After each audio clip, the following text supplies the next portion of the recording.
आज कृष्ण सखाओं के साथ उद्धव नंद महल की ओर चल पड़े हैं। नंद महल के द्वार पर पहुंचे। द्वार खोला मनसुख ने, पर द्वार खोलने से पहले उद्धव को मनसुख ने बताया कि पहले हम लोग दिन भर यहीं पड़े रहते थे। रात में भी बड़ी मुश्किल से नंद महल को छोड़कर जाते थे। हमारे लिए कृष्ण भी रोता था जब हम जाते थे अपने घर में, पर अब कोई नाता ही नहीं है जैसे इस नंद महल से। अब यहाँ कोई नहीं आता यशोदा मैया के पास। क्यों आना चाहिए? आप लोगों के मित्र की माँ हैं ये। उद्धव जहां भी समझाने का मौका मिले चूकते नहीं हैं। उद्धव अब तो सुबह होते ही हम लोग मथुरा के मार्ग में चले जाते हैं, ये देखने के लिए कि आज तो कृष्ण आएगा ही। हाँ, जाते समय मैया को बोल जाते हैं कि मैया आज तो अवश्य आएगा तेरा पुत्र, और लौटते समय फिर यही बोलते हुए अपने घर चले जाते हैं कि आज भी नहीं आया तेरा लाला। उद्धव यही है नंद महल। उद्धव बाहर से ही देख रहे हैं, एक अलग ही ऊर्जा है इस महल में। इस महल के अणु परमाणु प्रेम से सिक्त लगते हैं। उद्धव देख रहे हैं। मनसुख, अरे मनसुख तू यहाँ है? मनसुख को देखते ही यशोदा मैया सब कुछ भूल गई कि उसका पुत्र तो मथुरा गया है। तू नहीं गया आज गौ चराने कृष्ण के साथ? मनसुख ने जाकर मैया यशोदा के चरण छुए थे, पर ये बोला कुछ नहीं। देखना मनसुख, सर्दी बढ़ गई है, वो यमुना में नहाता होगा, उसे व्यसन है। जल देखते ही नहाना शुरू कर देता है। अब इतनी सर्दी पड़ रही है और उसका बड़ा भाई भी गंभीर नहीं है, दाऊ, वो भी उस कृष्ण की बातों में आ जाता है। उसे तो रोकना चाहिए ना। पर तू क्यों नहीं गया आज कृष्ण के साथ? मनसुख क्या उत्तर दे इसका? अच्छा कोई बात नहीं, पर इस बूढ़ी मैया का एकता काम तो कर देगा ना? हाँ, क्या काम है मैया? मनसुख ने पूछा।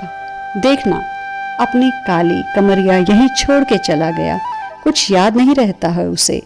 ये ले और जा, जल्दी जा, और दाऊ को भी कह देना शाम को गौ चरा के जल्दी आ जाए। आजकल सर्दी ज्यादा पड़ रही है, ठीक है? इतना कहते हुए काली कमरिया मनसुख को दे दी मैया ने। और हाँ सुन, मैं भी ना भूल गई, बूढ़ी हो गई हूं ना।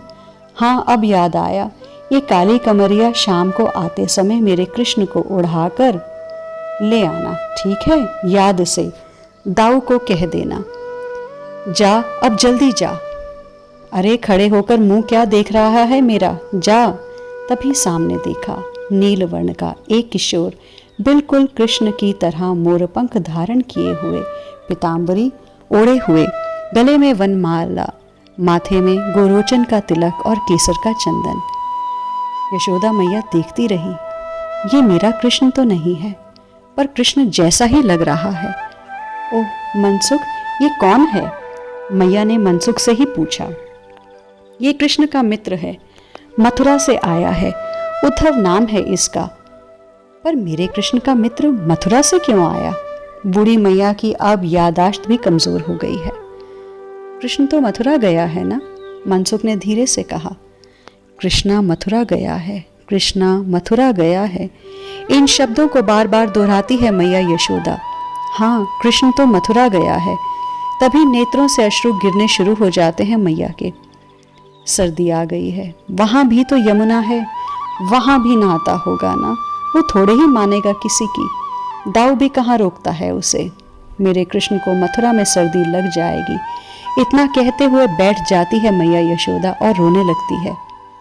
मैं उद्धव, कृष्ण का सखा, हे माँ, आपके चरणों में मैं उद्धव प्रणाम करता हूँ। उद्धव ने यशोदा के चरणों में प्रणाम किया।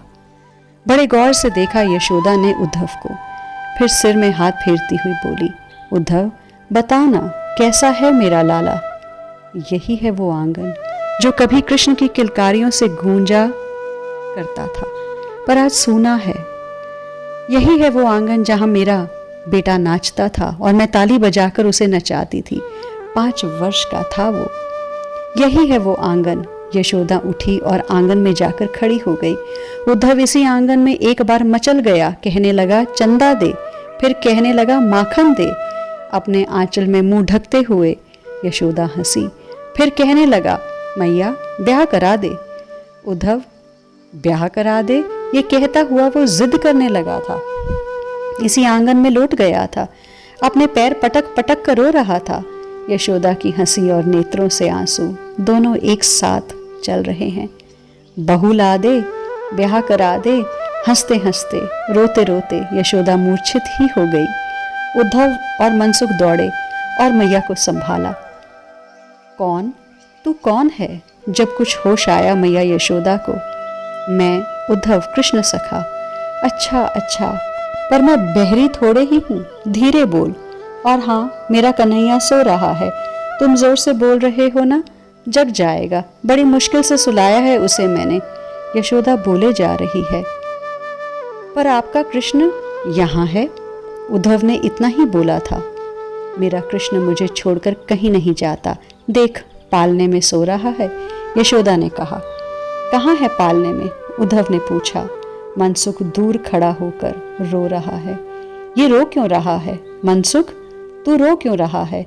अरे ये काली कमरिया तेरे हाथ में? फिर यशोदा को याद आया, अरे मैं भी कितनी भुलक्कड़ हो गई हूँ। पालने में कहाँ होगा अब कन्हैया, वह तो गौ चराने गया है। मनसुख, तू गया नहीं? जा, कन्हैया भूल गया आज काली कमरिया, आते समय सर्दी लग जाएगी ना उसे। मनसुख रोता हुआ आया और मैया का हाथ पकड़कर बोला, मैया तेरा निष्ठुर लाला मथुरा चला गया है, वो यहाँ वृंदावन में नहीं है, वो मथुरा चला गया है। हाँ सही कह रहा है, ये वो मथुरा चला गया। तू कहाँ से आया है? फिर उद्धव से पूछती है यशोदा मैया। मथुरा से आया है, ये कृष्ण का मित्र है, मनसुख ने बताया।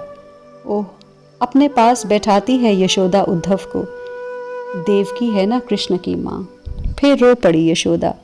मैं तो सोचती थी कि मैं हूँ कृष्ण की माँ, पर मुझे महाराज नंद जी ने मथुरा से आकर बताया कि कृष्ण तो देवकी का पुत्र है, मैं तो उसकी धाय माँ हूँ, बस पालन पोषण करने वाली माँ।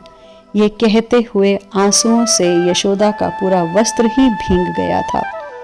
मेरा लाल संकोची है, बहुत संकोची है, उसे भूख लगती है ना तो कहता नहीं है किसी से। उद्धव, देवकी से कहना कि मेरे लाला का ध्यान रखे, मेरे कृष्ण के ना कहने पर भी उसे खिलाए। संकोच के चलते वो भूखा रह जाता है। कहीं मेरा कृष्ण मथुरा में भूखा तो नहीं होगा, उसे वहाँ माखन तो मिलता है ना। देवकी उसके लिए अपने हाथों से माखन निकालती है ना। नहीं तो मैं चलने के लिए तैयार हूँ मथुरा, मैं जाऊंगी, पर मेरे कृष्ण का ख्याल रखे देवकी। उद्धव, देवकी से कहोगे ना? उद्धव किंग कर्तव्य विमूढ़ से हो गए।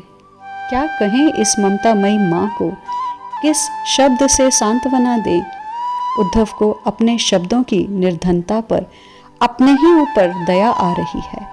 इतने बड़े शब्दों के धनी बृहस्पति के शिष्य के पास आज इस कृष्ण की मैया को सांत्वना देने के लिए कोई शब्द नहीं है। अद्भुत, ये क्या है? यहाँ का कण कण कृष्णमय है। यहाँ तो बस शरीर ही है इन ग्वालों का, शरीर ही है यशोदा का, शरीर ही है गोपियों का, पर इन सब में बस रहा है कृष्ण। इनकी वाणी में कृष्ण, इनके कर्म में कृष्ण, इनके मन में कृष्ण। कृष्णमय है ये वृंदावन, यहाँ के लोग कृष्णमय। उद्धव क्या बोलें, क्या बोलकर सांत्वना दें? तभी नंद महाराज ने प्रवेश किया महल में। शेष चर्चा कल, आज के लिए इतना ही।